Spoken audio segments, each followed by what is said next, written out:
se hoje a gente pode falar de cannabis e as suas propriedades medicinais, foi porque ele iniciou isso. Foi ele que abriu esse caminho, foi ele que deu essa oportunidade para hoje a gente estar discutindo, estar fazendo congressos e estar cada dia mais avançando nessas propriedades tão importantes da cannabis medicinal. Carline iniciou seus estudos com cannabis, suas pesquisas na época de 70, se bem que ele já havia, anteriormente, ele já vinha trabalhando com isso, quando ele conheceu seu orientador, ainda na época de estudante de medicina, quando ele conheceu um professor de farmacologia, o professor Ribeiro do Vale, que apresentou para ele a cannabis. E a partir daí, Carline se interessou e começou já a pesquisar a cannabis. E trabalhou muito com isso. Quando ele foi para Yale fazer seu doutorado, ele conheceu o professor Meshulam.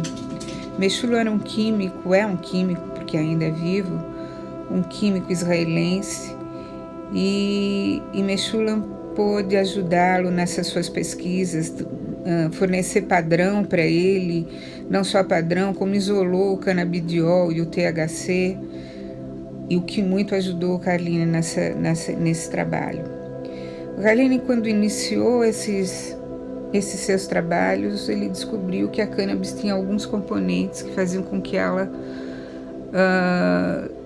fosse anticonvulsivante. Fez isso em animais e depois em humanos e conseguiu que essa propriedade veio se confirmando em todos os experimentos que ele fez, e com a chegada de Meshulam ele conseguiu identificar que essa propriedade era do canabidiol. E graças a essa descoberta é que hoje a gente utiliza a cannabis exatamente por essas propriedades e para muitas outras, trazendo alívio para muitas pessoas e crianças que possuem doenças que têm como sintoma principal as convulsões do tipo epilético, que são totalmente refratárias aos medicamentos disponíveis no mercado.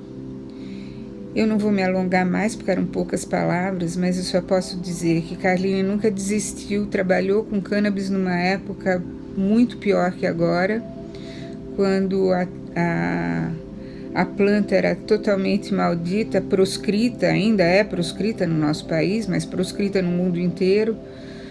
Ele trabalhou com essa planta, com muitas dificuldades, até para conseguir padrão, para conseguir a planta. O Meshulam mandava para ele dentro de uma carta, para vocês verem a dificuldade que ele teve em poder usar. Mas mesmo assim ele não desistiu. Carline adorava desafios e sempre driblava esses desafios com muita maestria. Infelizmente ele só não conseguiu driblar a morte. Driblou muitas vezes, só não conseguiu driblar a morte em setembro do ano passado, no dia 16 de setembro, quando esse gigante descansou. Eu não sei se tem uma outra vida, mas se tiver, eu vou fazer aqui um agradecimento a ele por tudo que ele deixou para a gente, o legado que ele deixou, o caminho que ele abriu, as possibilidades que ele deixou em termos de ciência e de continuação das pesquisas que ele fez, e agradecê-lo pela generosidade que ele tinha. Obrigada, Carline, onde você estiver, a nossa gratidão pelo que você foi e continua nos inspirando. Obrigada, gente.